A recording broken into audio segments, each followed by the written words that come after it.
बच्चों अगर आप अपने एनसीईआरटी की बुक से सारे सवाल सोल्व करके आप अगर 60+ अपने नंबर लाना चाहते हैं तो हमारे साथ बने रहिए बिश्नोई गुरुजी क्लासेज में। ये वीडियो आपको सबसे पहला काम करना, अंत तक देखना है, क्योंकि मैं इसमें प्रायिकता जो आपके प्रोबेबिलिटी है उसे आसान भाषा में समझा रहा हूँ, और उसमें जो भी संख्यात्मक और जो भी उसमें शब्दों का उल्लेख किया जाता है उन शब्दों का क्या मतलब है उसे हम आसानी से मैं आपको समझाने की कोशिश करूँगा। एक एक सेकंड के लिए आप अच्छी तरह गौर करिए। और हाँ, एक बात और, ऑनलाइन पढ़ने का सबसे बढ़िया तरीका होता है आप आराम से कॉपी पेन लेकर बैठिए, जो कॉन्सेप्ट आपको समझ में आ रहा है उसको आप कॉपी में उतारिए और इस तरीके से जो भी आपके डाउट्स है वो सभी दूर कीजिए और एक एक बात को नोटिस करिए।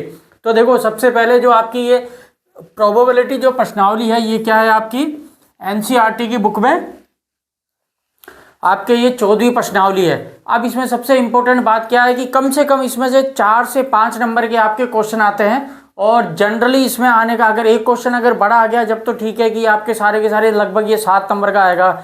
अगर 3-4 छोटे आते तो इसमें आपको भाषा का और शब्दों का बहुत अच्छी तरह से ध्यान देना है, इस पूरे मतलब को समझाना है। मैं आपके लिए इतना ईजी बना के लेकर आया हूँ ये पैटर्न, ताकि आप आसानी से समझ जाओगे। बस आप गौर से और इसको वीडियो को देखते रहना। देखो, सबसे पहले हमें ये समझने का बात है कि प्रायिकता यानी जो प्रोबेबिलिटी है आखिर ये किस खेत की मूली है। कहने का मतलब ये है कि ये जो प्रायिकता है इसमें क्या, इसका मतलब क्या है। तो देखो, आपको बताऊं प्रायिकता की मैं परिभाषा बताता हूं। प्रायिकता का मतलब होता है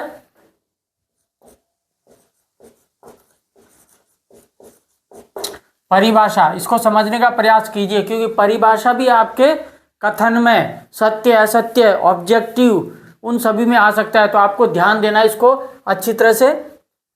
देखो, जब किसी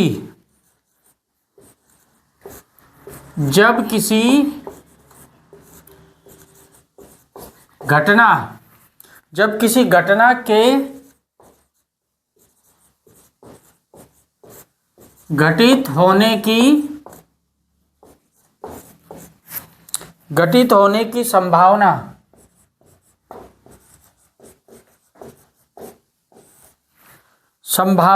संख्यात्मक रूप से व्यक्त की जाए, संख्यात्मक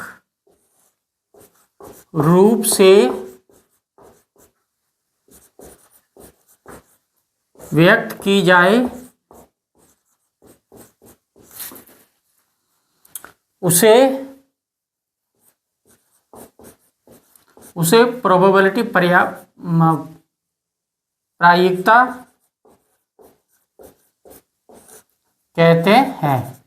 तो देखो, सबसे पहले इस भाषा को समझते हैं अपन। देखो, क्योंकि जब तक इस पार्ट का हमें बेसिक कॉन्सेप्ट ही याद नहीं होगा तो फिर इसका मतलब क्या है। देखो,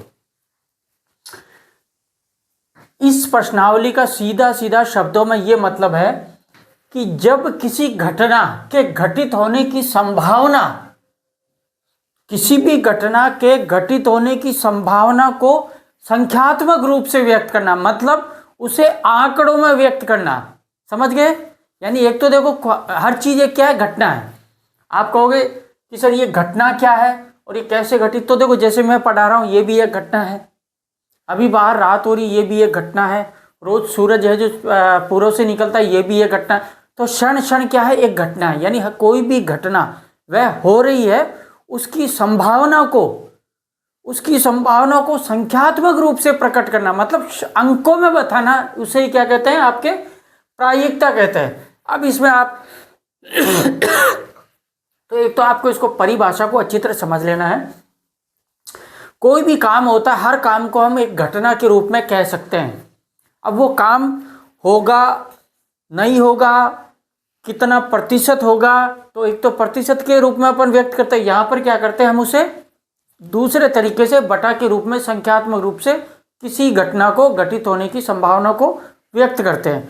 अभी देखो यहाँ पर, अभी जैसे मान के चलो, आपके लिए एक इम्पोर्टेंट बात है कि साहब एक तो ये परिभाषा आप समझ लीजिए। अब हमेशा ये जो प्रायिकता जो निकलती है ये हमेशा कोई भी घटना घटित होती है ना, तो देखो 0 से लेकर 1 तक होती है। ठीक है, इसको आप घटना घटित होती है 0 से लेकर और कहाँ तक, 1 तक। ठीक है, अब इसका मतलब क्या है, आप पूछोगे सर कि इसका क्या मतलब है। तो देखो भाई, कोई घटना अगर घटित हुई जब तो 1 आ गया, यानी कि जो घटना घटित होती है सत्य है, जैसे सूरज पूर्व से उगता है हमेशा, जो आपके पूर्व सूरज है वो पश्चिम से उगता है, और हवाएं अपने आप चलती है, और वृक्ष है वो लगभग जो भी है पेड़ पौधे है वो हरे होते हैं। तो इस प्रकार की कोई भी जो भी घटनाएं घटित होती है जो सत्य बात है, उसे हम क्या कहते हैं, जैसे कहते हैं ना कि 100% ये तो सत्य है, इसको कोई जुटला नहीं सकता, उन घटनाओं को किस में आप व्यक्त करोगे, 1 में। ठीक है, और जो असत्य है, मतलब जो घटना घट ही नहीं सकती, जैसे कि मैं कह दूं कि साहब पश्चिम से सूरज उगता है, तो इम्पॉसिबल है। तो असंभव घटनाओं को हम कैसे व्यक्त करते हैं, 0 से। समझ गए। तो ऐसी घटनाएं जो 100% घटती है उसे हम 1 पर प्रदर्शित करते हैं, और ऐसी घटनाएं जिनको हम, जो असंभव है, जो कभी भी पॉसिबल नहीं है, संभव नहीं, उसको हम 0 से व्यक्त करते हैं आंकड़ों में। किसमें, संख्यात्मक रूप से। किसमें, संख्यात्मक रूप में अपन इसको प्रायिकता को कैसे 0 और 1 के बीच में हम उसको संबोधित करते हैं। अब जैसे देखो, एक चीज और करता हूं, अब आपको एक और बता देता हूं मैं, इसको थोड़ा सा आगे बढ़ाते हैं। देखो, तो कहने का मतलब इसी को थोड़ा विस्तार से समझते हैं। जैसे संख्या, ये असत्य है, असंभव है, और ये पूर्ण तरीके से संभव है, सत्य है। तो घटना इन दोनों के बीच में ही घटेगी। ठीक है, 0 भी घट सकता है, 1 भी घट सकता है। तो इसको अगर हम आंकड़ों में परिभाषित करें, ठीक है, तो हम कैसे करेंगे, PE। अब आप कहोगे सर ये PE क्या है, तो देखो P का मतलब होता है क्या, प्रोबेबिलिटी यानी प्रायिकता। ठीक है,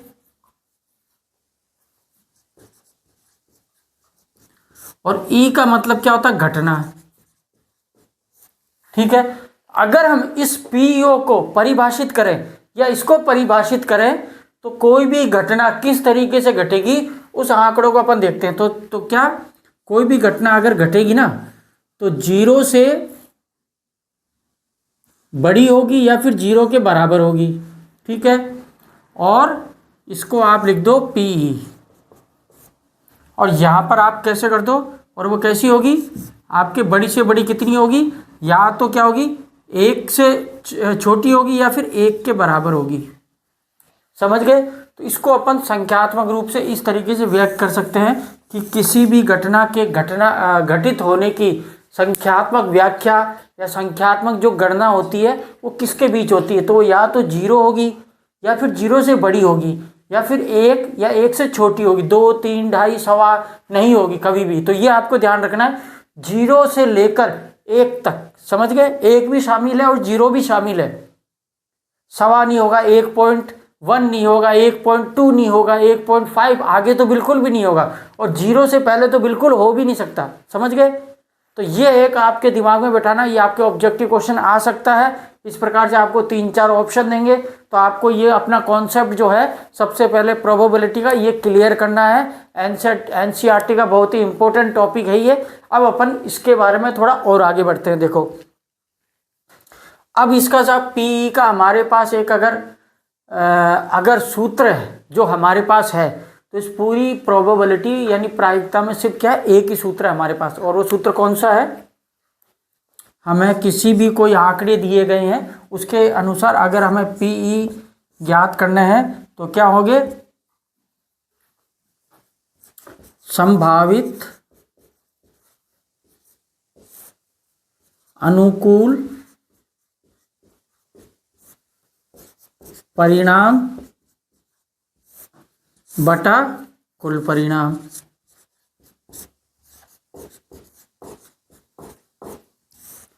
यानी कि जो जो हमको टोटल कुल परिणाम दिए गए हैं उनमें से उस घटना के घटित होने के कितने अनुकूल परिणाम हैं, कितने अनुकूल यानी उसके अनुसार जो परिणाम है उससे हमें ये मालूम पड़ेगा। ये सिर्फ एक ही आपके सूत्र है प्रोबेबिलिटी में जो मोस्ट इम्पोर्टेंट है। इसी एक सूत्र से हम सभी मिलकर एक क्वेश्चन को हल करेंगे। तो मैं उम्मीद करता हूँ आपका ये कॉन्सेप्ट क्लियर हो गया होगा की प्रायिकता किससे कहते हैं। मैं दोबारा से बता रहा हूँ, आपको ध्यान देने वाली बात है।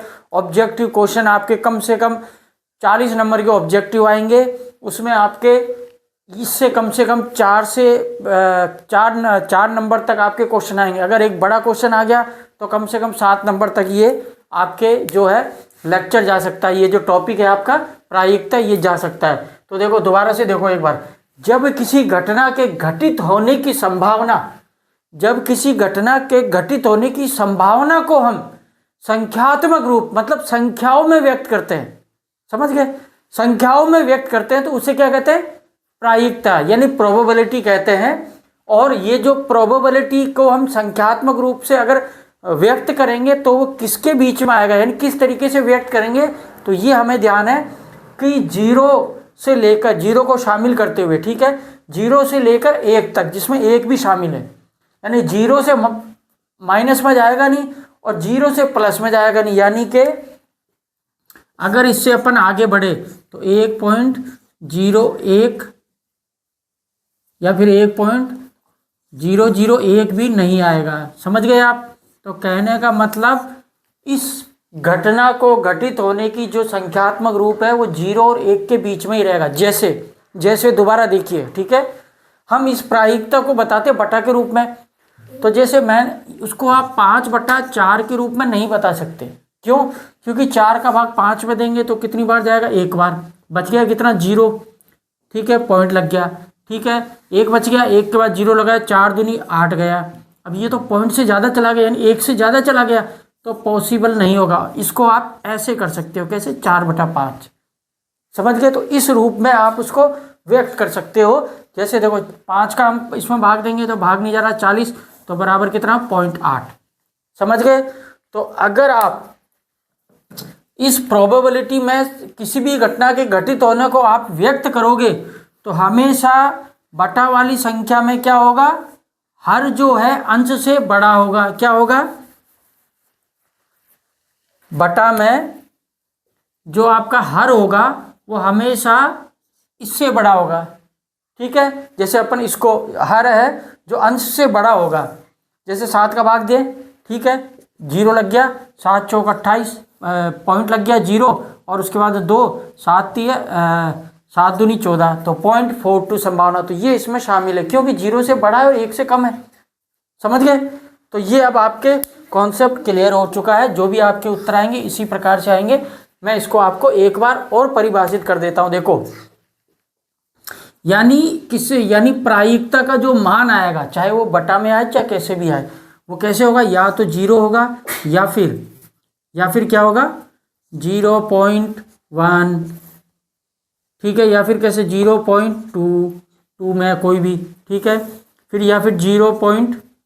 ठीक है 3, तो इस तरीके से करते करते बढ़ता, ठीक है, कहाँ तक जाएगा, 0.9, और लास्ट में आखिर में कहाँ तक होगा, 1, यानी कि यहाँ तक जाएगा। इसके बाद में 1 से ऊपर नहीं जा सकता। इस 1 का मतलब है कि वह घटना निश्चित रूप से घटेगी, 100% घटेगी और वह सत्य है। और यहाँ पर है इस 0 का मतलब असत्य, यानी वह घटना घटित होने की असंभव यानी संभावना बिल्कुल भी नहीं है, यानी 0% है। जैसे कि हम कोई भी विपरीत बात, उल्टी बात करते हैं, तो उसी तरीके जैसे मैं कह दूं कि भैया जो बारिश है वो आसमान से नहीं धरती से होती है, तो ये चीज़ें क्या है, असंभव है, ये पॉसिबल नहीं है, तो इसकी संभावना कितनी होगी, 0, समझ गए। इसको आप बेसिक कॉन्सेप्ट के रूप में समझिए। अब अपन इसको थोड़ा सा और आगे बढ़ते हैं, 1-2 क्वेश्चन अपन छोटे वाले लेंगे तो अपने ये कॉन्सेप्ट पूरा क्लियर हो जाएगा। सबसे पहले जो छोटे आपके लिए जो ऑब्जेक्टिव मैंने क्वेश्चन बनाए हैं उनको आप ध्यान रखिए, जो कि आपके बोर्ड में एग्जाम में आने के चांसेस बहुत ज़्यादा है, जो रेगुलरली बेस पर CBSE, NCERT, RBSE, UP board से लेकर काफ़ी बोर्डों में आते हैं। जैसे देखो इसमें अपन कोई बुक में से ले लेते हैं, एक क्वेश्चन लेते हैं, देखो, हाँ इसमें 1-2 चीज़ और है वो भी आपको मैं क्लियर कर देता हूँ। देखो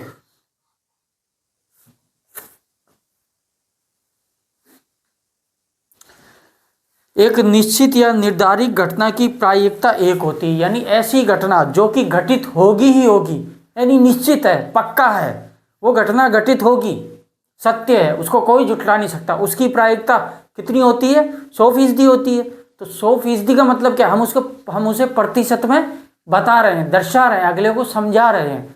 वैसे ही आप यहाँ पर प्रायिकता में 1 आता है, यानी वहाँ 100% आता है प्रतिशत में उसको हम, और यहाँ पर हम संख्यात्मक रूप से 1, मतलब वह घटना 100% होगी ही होगी। ठीक है, 100% और 1 इसका मतलब समान है।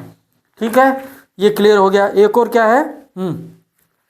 किसी असंभव यानी इम्पॉसिबल, ठीक है, इम्पॉसिबल अगर कोई भी घटना होती है जो संभव ही नहीं है, ठीक है, तो ऐसी घटना को हम किससे व्यक्त करते हैं? 0 से। किससे व्यक्त करते हैं? 0 से।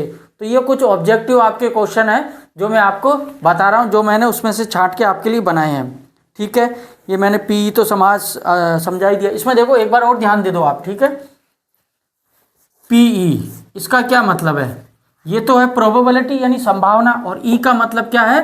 किसी भी घटना के घटित होने की, ठीक है, किसी भी घटना के घटित होने, घटना को हम किससे व्यक्त करते हैं? ई से। समझ गए? तो ये चीज़ आप और क्लियर कर लीजिए। अब जैसे देखो, अब आपके ऑब्जेक्टिव कुछ क्वेश्चन है, मैं इसमें लेता हूँ, फिर आपको थोड़ा सा ये आपके और ज़्यादा क्लियर हो जाएगा। तो इसमें अपन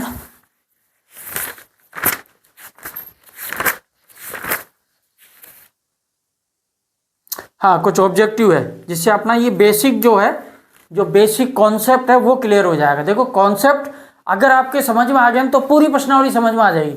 समझ गए? सबसे पहले कॉन्सेप्ट समझना हमें जरूरी है। जैसे कि क्या है? निश्चित घटना की प्रायिकता, यानी ऐसी घटना जो निश्चित, जो होगी होगी। जैसे हवाएं चलती है, सूरज पूर्व से उगता है, सूरज शाम को छुपता है, अस्त होता है। ठीक है, सूरज से गर्मी निकलती है, और जो पानी है वो हमें जीवन देता है। तो ये ऐसी क्या है? ये सभी ऐसी घटनाएं हैं या ऐसी कुछ भी है जो कि 100% होता ही होता है, सत्य बात है, इसको कोई झुठला नहीं सकता। इनको, इसकी ऐसी घटनाओं की प्रायिकता कितनी होगी? मैक्सिमम 1। कितनी होगी? 100%। भाई प्रतिशत को अपन मैक्सिमम में बताते हैं, तो किस में बताते हैं? 100% में बताते हैं। तो उसको अगर प्रायिकता में अगर अपन व्यक्त करेंगे तो कितना? 1। समझ गए? ऐसे ही किसी असंभव घटना की प्रायिकता कितनी होती? 0। कितनी? 0। असंभव घटना की प्रायिकता होती 0। अब अपन 1-2 क्वेश्चन लेते हैं। देखो,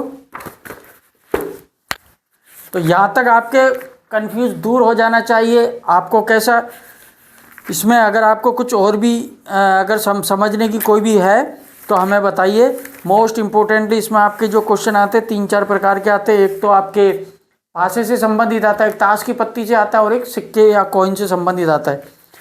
ठीक है, तो ये 3-4 तरीके का आते हैं। जैसे कि अपन एक ले लेते हैं। देखो एक क्वेश्चन लेते हैं अपन, इसको मिटा दें। 1-2 क्वेश्चन लेंगे तो अपने जो कॉन्सेप्ट है और ज़्यादा क्या हो जाएगा? अपना क्लियर हो जाएगा।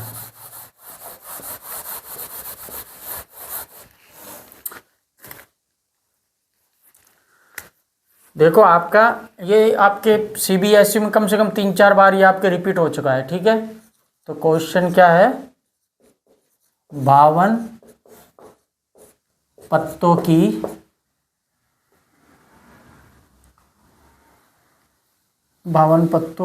की अच्छी किताब में 52 पत्तों को होना चाहिए, किताब में उल्टा लिख रखा। चलो कोई बात नहीं। अच्छी प्रकार से फेंटी गई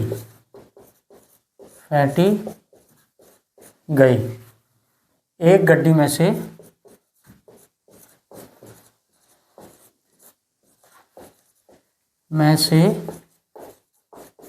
एक पत्ता निकाला जाता है। ठीक है,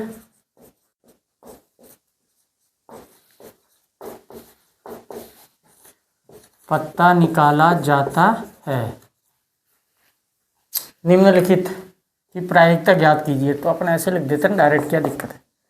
लाल रंग का बादशाह,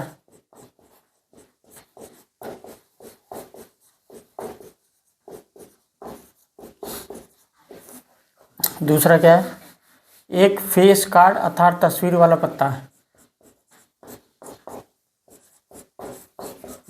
एक फेस कार्ड, एक फेस कार्ड अर्थात तस्वीर वाला पत्ता,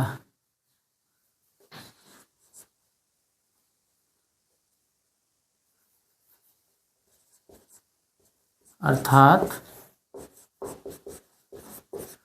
तस्वीर वाला पत्ता। तीसरा क्या है? लाल रंग का तस्वीर वाला पत्ता,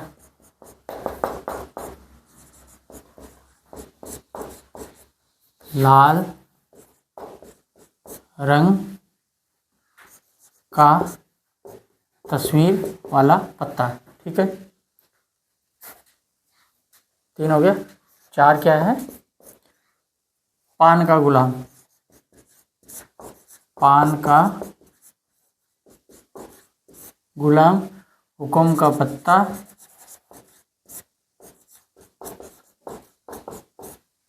और क्या है? एक ईंट की बेगम।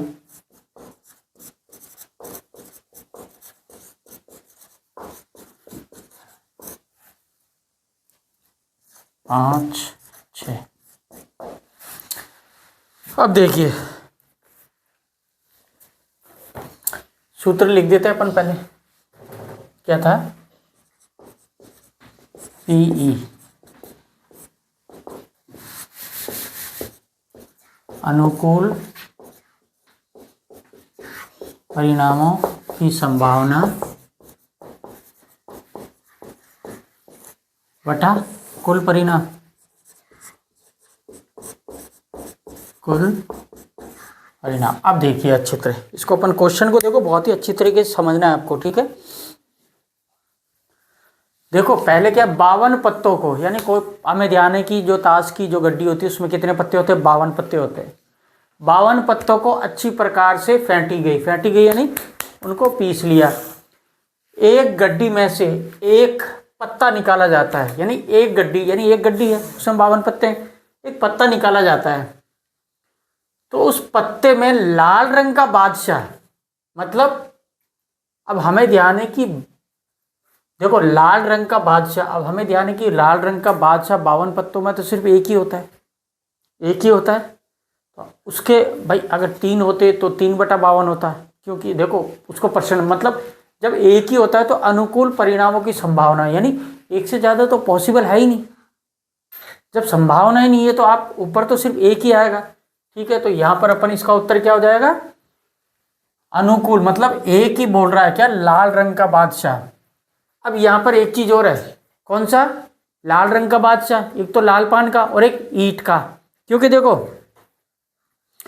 भाई यहाँ पर रंग की बात हो रही है, लाल पान के बादशाह की नहीं, बादशाह की बात नहीं हो रही, लाल रंग के बादशाह की बात हो रही। तो लाल रंग का जो लाल पान का भी लाल रंग का बादशाह होता है, ईंट का भी लाल रंग का बादशाह होता है। तो हमारे पास लाल रंग के कितने बादशाह? 2।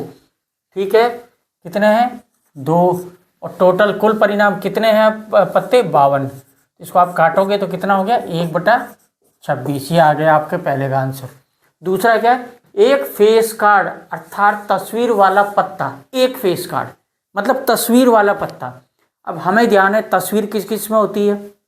फेस मतलब चेहरा, जिसमें चेहरा। तो देखो 2 हुक्म और 2 भाई हुक्म चिड़ी और लालपान और ईंट, तो 4 तो कितने होते हैं उसमें?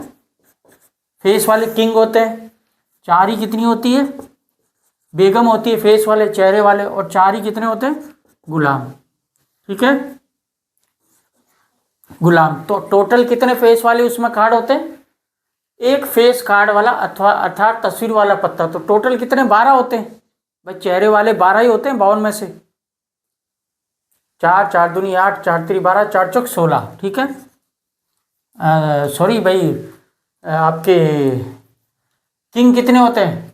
4 ही होते हैं। हाँ, तो 12 ही होंगे भाई। किंग भी 12 होते हैं आपके, उसमें बेगम भी 12 होती है, गुलाम भी। तो कितना हो गया आपके? 12 बटा कुल परिणाम कितने हैं? 52 पत्ते। तो इसको आप 2 से काट दो, कितना? 4 से काट दो। 4 से काटोगे तो 4 3 12, 13 चौकू 52। तो फाइनली अपना उत्तर क्या आ गया? 3/13। अब क्या बोल रहे हैं? तीसरा, लाल रंग का तस्वीर वाला पत्ता, लाल रंग का तस्वीर वाला पत्ता। अब तस्वीर तो देखो लाल रंग, अब लाल रंग में देखो भाई लाल पान में भी 3 होती है और उसमें भी तस्वीर वाला पत्ता, भाई ईंट में भी 3 होती है। 3 कौन कौन सी? राजा, बेगम और गुलाम। ठीक है, तो इन तीनों में अगर आप देखोगे तो लाल रंग वाला, क्या लाल रंग वाला तस्वीर वाला पत्ता, तो 3 और 3 6, तो हमारे पास अनुकूल परिणाम की संभावना कितने? 6 परिणाम है। तो हमारे पास लाल रंग का कितना हो जाएगा? 6, और टोटल कुल परिणाम कितने हैं? 52। इसको आप चाहो तो काट सकते हो, 5 दूनी 7, इसको 2 से कट जाएगा तो कितना हो गया आपके 3/52 को काटो कितना? 26। ठीक है, ये आपके आ गया तीसरे का उत्तर। चौथा क्या है? पान का गुलाम। अब पान का गुलाम तो एक ही होता है, पान का बोल रहा नहीं, लाल पान का, पान का गुलाम तो एक ही होता है। तो इसका कितना हो जाएगा आपके? इसको आप ना इसकी पान के गुलाम की संभावना आप किस तरीके से व्यक्त करोगे? 1/52 के रूप में। अब इसका क्या? हुकुम का पत्ता। अब हुकुम का पत्ता तो इसमें कम से कम 12 होते हैं, सॉरी 13 होते हैं। भाई हुक्म के ये आपके 1 से लेकर कहाँ तक चलता है? 13 पत्ते होते हैं। तो इसको आप कैसे करोगे? हुक्म के पत्ते कितने? 13, और कुल परिणाम कितने हैं? 52। तो 13 चौको 52, तो कितना हो गया? 1/4, यानी 0.25। ठीक है, अब बोल रहा है एक ईंट की बेगम। अब ईंट की तो बेगम एक ही होती है, तो कितना? 1/52। ठीक है, तो इस प्रकार से आपको इसको करना है। इसी प्रकार से अब अगर अपन इसको, अगर आप जैसे उसमें भाग देते हो, किसमें? अगर आप इसको पॉइंट से यानी 0 से लेकर और 1 के बीच में व्यक्त करोगे तो कैसे करोगे? देखो 52 का अपन इसमें भाग देंगे, भाग नहीं जा रहा तो कितना आ जाएगा? 0, पॉइंट आ गया, फिर नहीं जा रहा तो ये आ गया। ठीक है, फिर भाग, तो फिर कितनी बार गया? 1 बार। तो कहने का मतलब 0 से बड़ा है, समझ गए? इसी तरीके से आप इसमें क्या करोगे? इसी तरीके से आपको ये सॉल्व करना है। देखो अपने उत्तर मिला लेते हैं।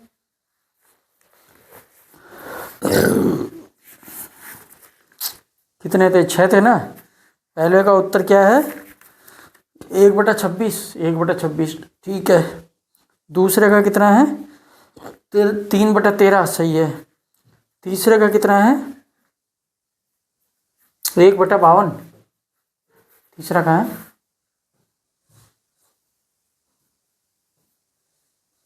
चलो इसको तीसरा अपना थोड़ा सा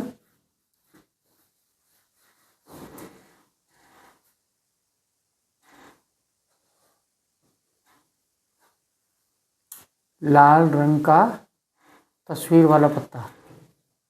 क्वेश्चन अपन ने सही, लाल रंग का तस्वीर वाला पत्ता। ठीक है, अच्छा लाल रंग का अपन ने क्या ले लिया? हाँ, तो लाल रंग का तो 13 होते हैं ना। ठीक है, तो लाल रंग का तस्वीर वाला पत्ता, तो लाल रंग का 3 और 3 6 तो होंगे, तस्वीर वाला पत्ता है ना। तीसरा क्या? लाल रंग का तस्वीर वाला पत्ता, 3 और 3 6 तो होंगे।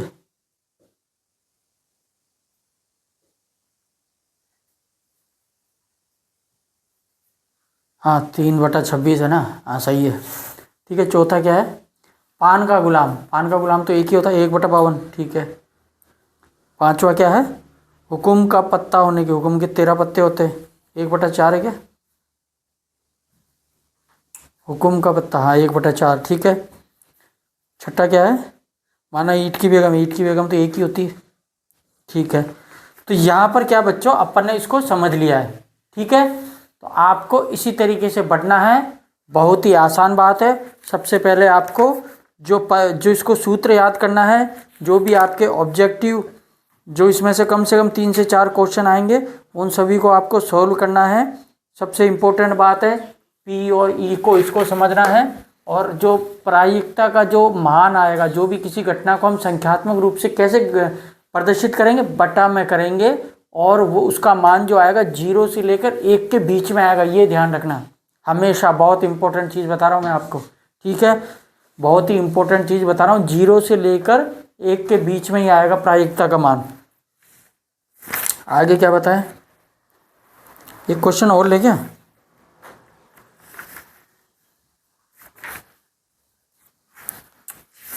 कौन सा लें? चलो कोई छोटा ले लेते हैं क्वेश्चन, है ना। देखो एक क्वेश्चन है आपका,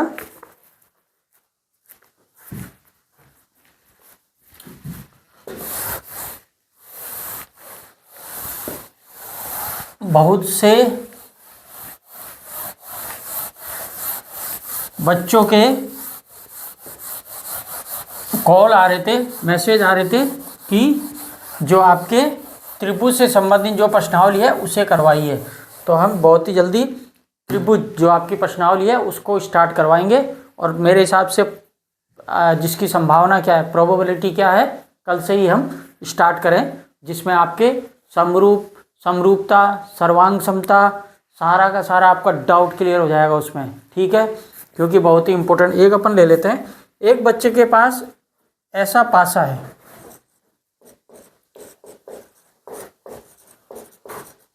एक बच्चे के पास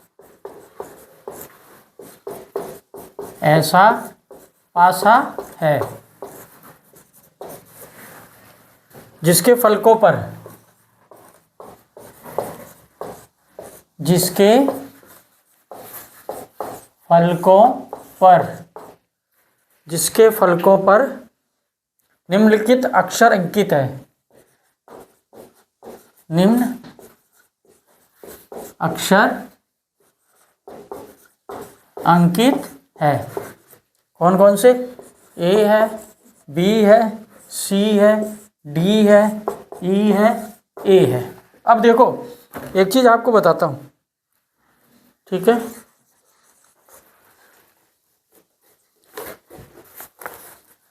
अच्छा, इस पासे को एक बार फेंका जाता है, इसकी क्या प्रायिकता है कि ए प्राप्त हो, ए प्राप्त हो और डी प्राप्त हो। एक बार देखिए, पहले समझिए, दोबारा से बहुत ही अच्छी तरीके से समझा रहा हूं, आपको ध्यान देना है, ठीक है। इसी तरीके से एग्जामिनर आपको बोर्ड एग्जाम में घुमा के, ठीक है, आपको दिखने में वो सिंपल लेता है लेकिन वहां पर कोई चीज वो घुमा देता है, तो आपको ये गलती नहीं करनी है, वो चीज मैं समझा रहा हूं। देखो, अब एक बच्चे के पास ऐसा पासा है जिसकी फलकों पर निम्न अक्षर अंकित है, यानी कि उसके पास कितने हैं आपके निम्न फलकों पर ये अंक अंकित है, ए भी है, बी भी है, सी भी है, डी है, ई है और ए है, यानी ए 2 फलकों पर अंकित है, ठीक है। आपको ध्यान देना है, ठीक है, 2 फलकों पर अंकित है। अब अगर सपोज करो इस उदाहरण में आपको दे दे कि बताओ पी की संभावना क्या है, पी आने की, यानी कि जब वो पासा फेंकता है तो पी आने की संभावना क्या है। अब हमें ध्यान, उसकी फलकों पर पी है ही नहीं, तो पी आने की संभावना कितनी है? 0।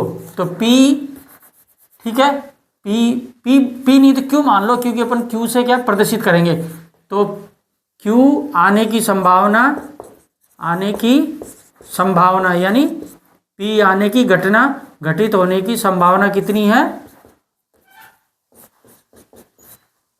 0। कितनी है? 0। क्यों? क्योंकि वो इसमें है ही नहीं, तो वो घटना घटित ही कैसे होगी? जब ऑप्शन में है ही नहीं तो भी घटित कैसे होगी? जैसे अगर अपन कहते हैं कि दिन में क्या कहते हैं, दिन में 12 बजे के समय रात हो गई थी, तो पॉसिबिलिटी नहीं है, तो वो उसकी प्रायिकता कितनी? 0, यानी वो घटना घट ही नहीं सकती, असंभव है। हमें ध्यान है कि उसके बाद जब पासे ही इतने हैं, उसके ऊपर सिर्फ यही नंबर है और आप क्यों पूछ रहे हो, तो वो पॉसिबल ही नहीं है, संभव नहीं है, तो उसकी घटना की प्रायिकता कितनी? 0। समझ गए? अब देखो, अब क्या बोल रहा है ये, अब अपन बढ़ते हैं वापस क्वेश्चन की और बैक टू अवर क्वेश्चन। तो क्या बोल रहा है? पहला, ए प्राप्त हो, यानी ए प्राप्त हो उसकी घटना कितनी है? तो देखो, एक इसमें से कितने, 1 2 3 4 5 6, कुल परिणाम कितने हैं? 6। उसमें से जो अनुकूल है 1 और 2 है, तो कितनी हो जाएगी आपकी? ए आने की प्रायिकता कितनी है? 2/6, यानी 1/3। इसको आप वैसे 0 में, 0 से लेकर पॉइंट के बीच में अगर आप व्यक्त करोगे तो कैसे होगा? 0.33। समझ गए? ये भी उत्तर है, ये भी उत्तर है, एग्जामिनर आपको कैसे भी पूछ सकता है, ध्यान देना इन चीजों को, ठीक है। अब इसको डी प्राप्त हो, अब डी कितना है? 1 है, 1 2 3, तो डी कितना है? 1/6। 1/6 कितना होता है? 0.1। उसके बाद में कितना? 4 बच गया, 4 6 36, तो 0.16। तो इसकी संभावना कितनी है 33 है, इसकी संभावना 0.16 है। तो आप समझ गए। उम्मीद करता हूँ बेसिक कॉन्सेप्ट आपका क्लियर हो चुका होगा। ठीक है, बाकी बहुत ही आसान है। आपको जो भी कुल परिणाम दे रखे हैं उनको आपको चूज करना है और इनमें से कौन से आने की संभावना उसको ऊपर रखना है और जो कुल परिणाम है उनको नीचे रखना है। तो इसी तरीके से कल मिलते हैं आपके त्रिभुज में, जो आपकी उससे संबंधित जो प्रश्नावली है। और बच्चों आपका एग्ज़ाम जो है बहुत ही नज़दीक है। तो अब अगर आप अपने घर पर कम से कम 3 से 4 घंटे आप अपनी गणित पर दीजिए। और गणित में सबसे इम्पोर्टेंट क्या है देने का, जो आपका कॉन्सेप्ट है वो मैं आपको मेरे शॉर्ट बनाऊंगा, शॉर्ट में आपको बताऊंगा। ठीक है, कि उसी तरीके से आप बोर्ड एग्ज़ाम की तैयारी कीजिए ताकि कम से कम 70-80 प्लस आपके नंबर आए। और कम से कम अगर स्कूल में अगर आपकी पढ़ाई डिस्टर्ब हो रही है, अगर आप नहीं पढ़ पा रहे हैं, आपका एग्ज़ाम का सिलेबस पूरा हो चुका है, तो आप घर पर बैठ के आराम से पढ़ाई कीजिए।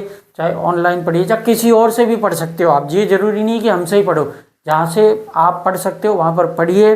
सेल्फ स्टडी कर रहे हो तो सबसे बेस्ट है, one of the best is concept is self study. So don't worry and B patience. ठीक है, और तो ऐसे वीडियो के लिए हमारे साथ बने रहिए विष्णु गुरुजी क्लासेज में।